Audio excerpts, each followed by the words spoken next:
Okay, so this video we're going to talk about refining the surfaces, in this case of pewter. Okay, so we do a pewter project in year 9 and we want to try and improve this surface so that it's ready for the buffing machine or the polishing machine so we can polish it up. Okay, now what we're going to use for these surfaces is various sorts of abrasive papers. Now you might know these sort of papers as sandpaper or glass paper, okay, and that's simply because when these papers were first invented they used to have a sheet of paper that was covered with some sort of adhesive and it literally had grains of sand stuck to it. Okay, now papers nowadays use a range of different materials or grits that are basically just abrasive types. Okay, now this one is silicon carbide here, which is attached to this green sort of sand or glass paper, and some of the papers, these grey ones that you might know as wet and dry paper, have got a coating of what's called aluminium oxide on the top of those, and that's what makes it rough, what makes it abrasive. Okay, so basically abrasive papers are simply materials that are harder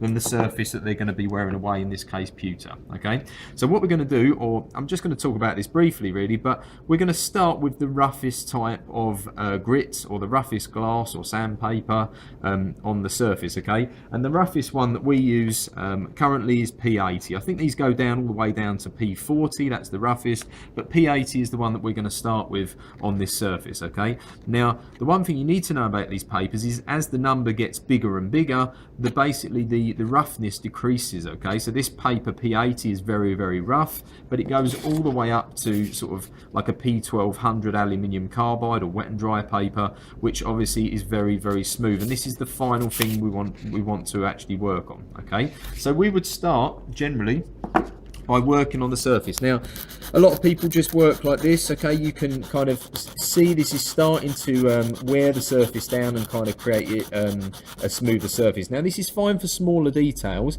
but on a surface like this where it's quite flat, the actual shape of my thumb being slightly rounded is going to create a groove or a dent in the surface. So it's quite useful when you're using abrasive papers to just attach them to something that is flat like a piece of wood and create yourself a sanding block like this, so that when I'm working, I'm obviously working on the whole surface at the same time, and as you can see it's starting to work on this. Now I would keep going basically with this paper until the pattern is completely consistent across and I get it down to this sort of texture here. Okay, now it's simply a case, once we've done that once, is to move on to the next paper. Now we use a range of different roughness or grades of paper. Okay, and as we can see we've got different numbers on the back, as I was saying before. Okay, so from a P80 we then move on to a sort of a P120.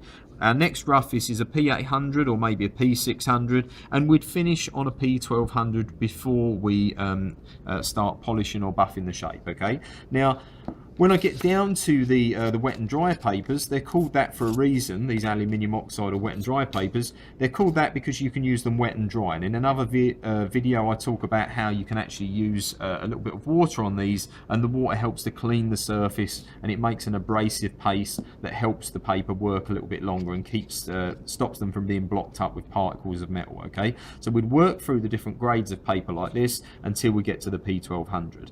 Now the final stage before I go on to polish this is probably to give the pewter a bit of a wash using some hand soap or a particular metal cleaning agent, and this will just ensure that when I'm going to polish, I'm not polishing any of these sort of metal particles or waste material while I'm trying to create a good finish. Okay, so that's just a brief introduction into using abrasive papers.